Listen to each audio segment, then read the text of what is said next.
এই গাছ তো আপনারা অনেক দেখেছেন, পুকুর খাল বিল গ্রাস করে নেয় একদম রাক্ষসের মতো, কিন্তু আমাদের কাছে এই গাছটাই রয়েছে একদম ইউনিক ফর্মে। তো চলুন দেখে নিই।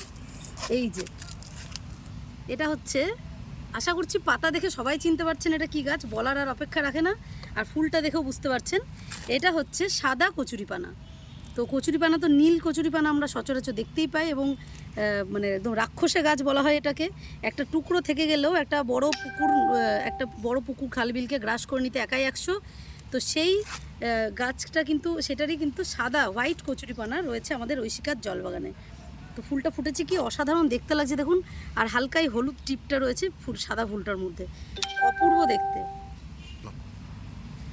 তো এই যে এই গাছটা রয়েছে, আপনারা যারা এই সাদা কচুরিপানা নিতে চান, শুধু সাদা কচুরিপানা বলে নয়, যারা জলজ গাছ পদ্ম শালুক যাই নিতে চাইছেন, আপনারা যোগাযোগ করবেন ফেব্রুয়ারি মাসে, কারণ শীতে তো জলজ গাছ হয় না, এগুলো আস্তে আস্তে সব শুকিয়ে যাবে, কুয়াশা পড়তে শুরু করেছে। তো আপনারা যোগাযোগ করবেন ঐশিকার জলবাগানে ফেব্রুয়ারি মাসে, নাম্বার তো দেয়াই থাকে।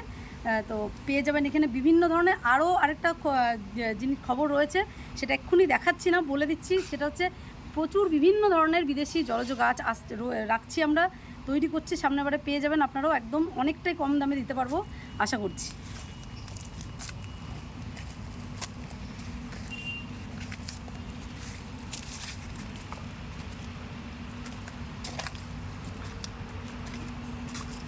এই যে দেখতে পাচ্ছেন বিভিন্ন ধরনের জলজ গাছ রয়েছে, তো এগুলো সামনের সিজনে সবাই পেয়ে যাবেন। দারুণ দারুণ, মানে একদম বাগান লোকে দেখতে আসবে, যে এমন এমন ইউনিক ইউনিক গাছ রয়েছে যে লোকে দেখতে আসবে, যে মানে বাগানে থাকলে সবাই কিন্তু দেখতে আসবে যে কী গাছ এগুলো।